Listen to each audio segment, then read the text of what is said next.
نحمده ونصلي على رسوله الكريم. أما بعد فأعوذ بالله من الشيطان الرجيم. بسم الله الرحمن الرحيم. يوم يجمعكم ليوم الجمع ذلك يوم التغابن ومن يؤمن بالله ويعمل صالحا يكفر عنه سيئاته ويدخله جنات تجري من تحتها الأنهار خالدين فيها أبدا ذلك الفوز العظيم. والذين كفروا وكذبوا بآياتنا أولئك أصحاب النار خالدين فيها وبئس المصير.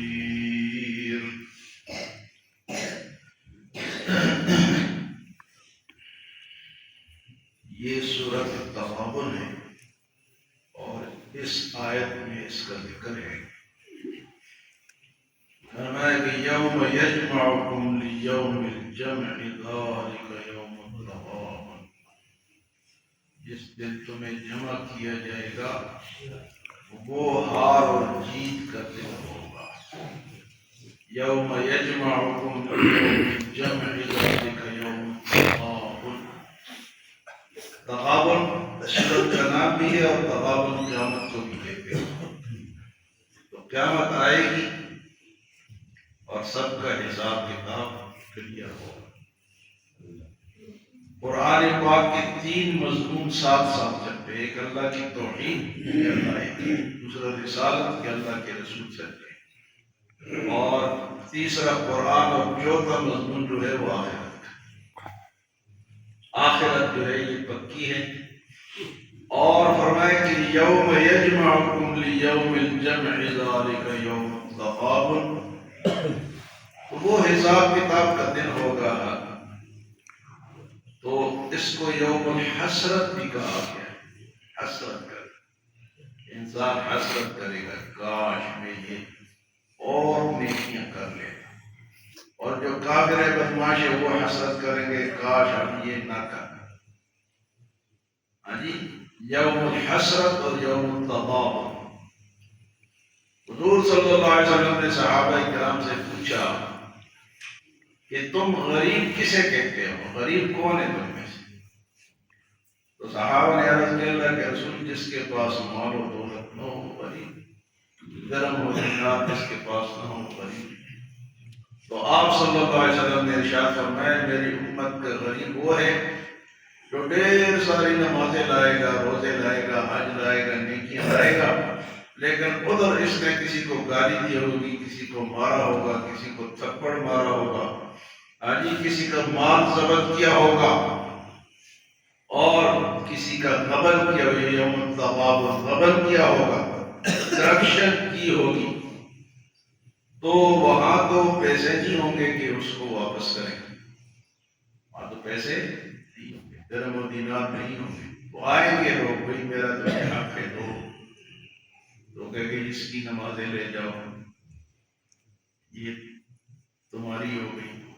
دوسرا آئے گا میرا اتنا حق ہے، ہو کہ اس کے روزے لے جاؤ. تیسرا آئے گا میرا یہ حق ہے، کہے کہ اس کا حج لے جاؤ. لوگ کہتے ہیں عمروں پہ عمرے کرتے ہیں، ادھر سے ظلم کرتے ہیں، رمن کے کرپشن کے پیسوں پہ عمرے کرتے ہیں. تو وہ کہیں گے بھئی یہ تو ہمارا ہے. تو حدیث مبارک میں آتا ہے کہ جب اس کی نیکیاں ختم ہو جائیں گی، لوگوں پہ تقسیم ہو جائیں گی، پھر اگر مزید حق والے ہوں گے تو ان کے گناہ اس پہ ڈالے جائیں گے. وہ جو اب نیکیاں تو ختم ہو گئی، تقسیم ہو گئی، اب گناہ اس کے جو ہیں وہ ان لوگوں کے جو گناہ ہیں جو حقدار ہیں وہ ان پہ ڈالے جائیں. فرمایا یہ اس دن خالی آپ، فرمایا میری امت کا غریب یہ درم اور دینار جس کے پاس نہ وہ غریب نہیں ہے. جو ظلم و زیادتی کرے ساتھ نیکی بھی کرتا ہے لیکن وہ اس سے ظلم کرتا ہے. تو اللہ کے رسول نے فرمایا کہ جس کے پاس کسی کا حق ہو تو دنیا میں چکا دو. وہ یوم التغابن میں پھر کوئی ہمارے تمہارے ہاتھ خالی ہوں گے۔ دنیا میں چکا دو، ختم کر دو، تقسیم کر دو۔ اور فرمایا کہ قیامت کے دن وہ لوگ بھی حسرت کریں گے جنہوں نے کوئی مجلس جمائی، بیٹھے، گپ شپ لگائی اور اسی طرح اٹھ کے چلیں گے، اس میں اللہ کا ذکر نہیں۔ اس لیے کہتے ہیں کہ جب کہیں بیٹھو تو آخر میں سبحان ربک رب العزت عما یصفون وسلام علی المرسلین والحمد للہ یہ پڑھ لیا کرو، تو کم سے کم اس مجلس کا ذکر ہو گیا۔ تو جو خالی ذکر کی مجلس ہوگی، یہ جو ہم لگاتے ہیں کپے شپے اور جو آپ اٹھ کے چلے جاتے ہیں، اس پہ قیامت کے دن ہمیں پریشانی ہوگی، حسرت ہوگی۔ تو ایسی مجلسوں سے بچنا چاہیے۔ اور چلو اگر گپ شپ لگا بھی تو آخر میں کم سے کم کچھ اللہ کا ذکر کر کے اٹھو، یہ جو کلمات قرآن کے ہیں پڑھ لیا کرو، ذکر ہو جائے گا۔ سبحان ربک رب العزت عما یصفون وسلام علی المرسلین والحمد للہ رب العالمین۔ یا درود شریف پڑھ لو یا کوئی اور سبحان اللہ الحمدللہ کہہ دو، کوئی ذکر کر کے وہاں سے اٹھو۔ یوم یجمعکم لیوم الجمع ذالک یوم التغابن، وہ دن جس دن تمہیں جمع کیا جائے گا، جمع کرنے والا دن، یوم التغابن، وہ حسرت ہار جیت کا دن ہوگا۔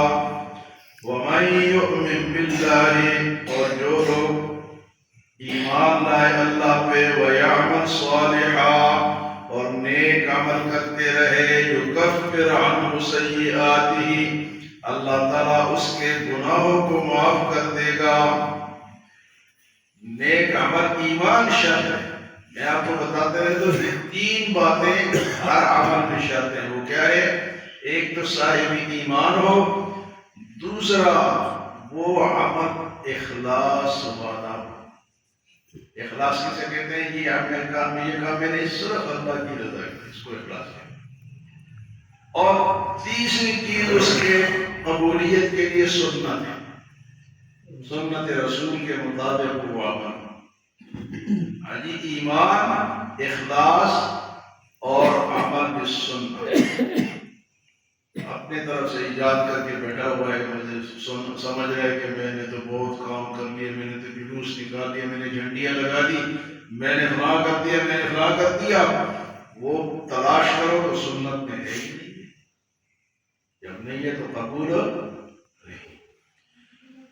فرمایا اچھا جی، فرمایا کہ تمہارے ایمان سے اور عمل صالح سے تمہارے گناہ معاف ہو جائیں گے۔ کس طرح ہو جائیں گے؟ مطلب آپ وضو کرتے ہیں تو حدیث میں آتا ہے کہ ہاتھ دھو تو ہاتھ کے گناہ جڑ جاتے ہیں، منہ دھو تو منہ کے گناہ جڑ جاتے ہیں، پاؤں دھو تو پاؤں کے، تو یہ ان نیک عمل سے بھی گناہ معاف ہوتے رہتے ہیں۔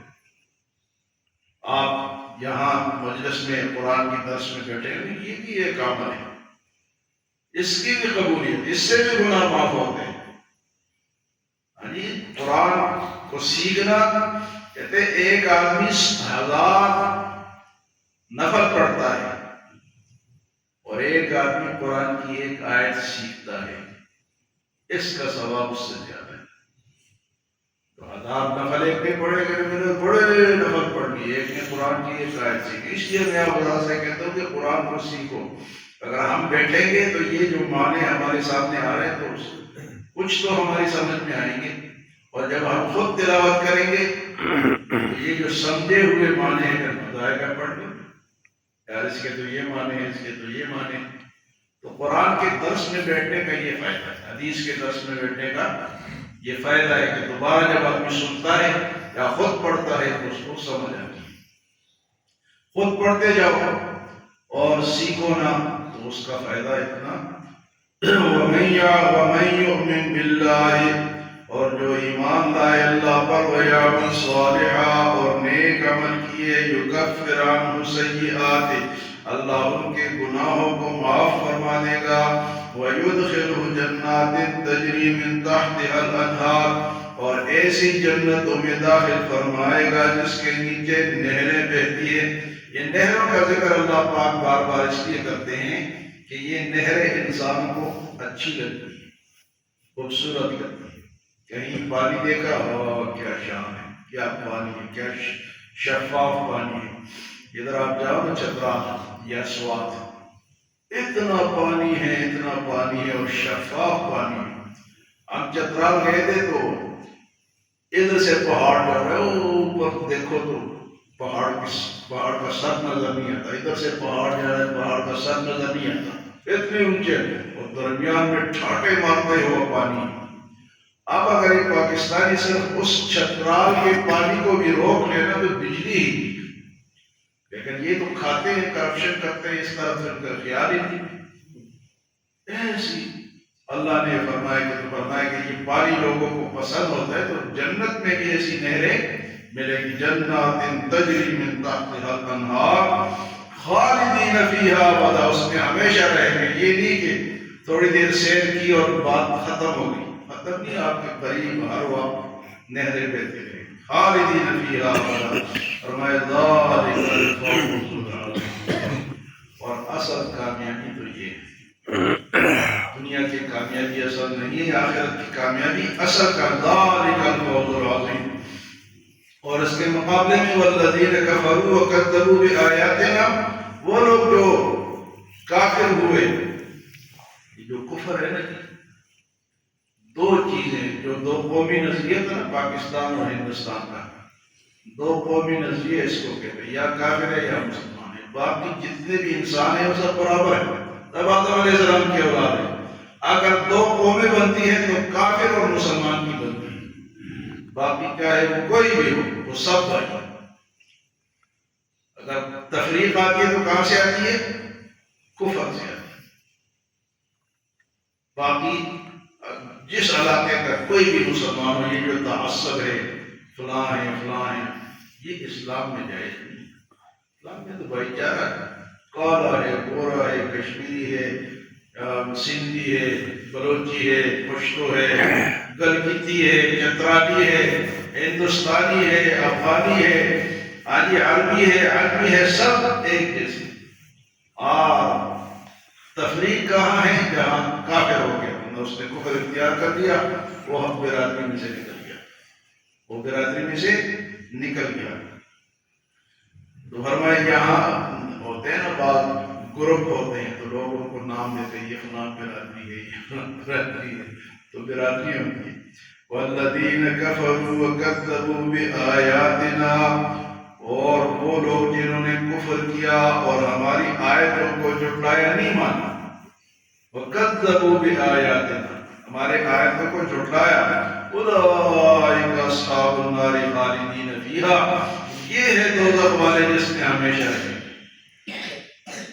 اب یہ ہمیشہ اپنے لیے خود ہی انسان ہے، سمجھ اصول نہیں آتی، ہمیشہ اپنے لیے جہنم خرید رہا ہے. اولئک اصحاب النار خالدین فیہا وبئس المصیر، اور بہت برا ٹھکانہ ہے جہنم. جو ہے کوئی اچھا ٹھکانہ. اوپر فرمایا کہ جنت خالدین فیہا، یہاں فرمایا جہنم خالدین فیہا. اللہ ہمیں عمل و سمجھ کی توفیق عطا فرمائے.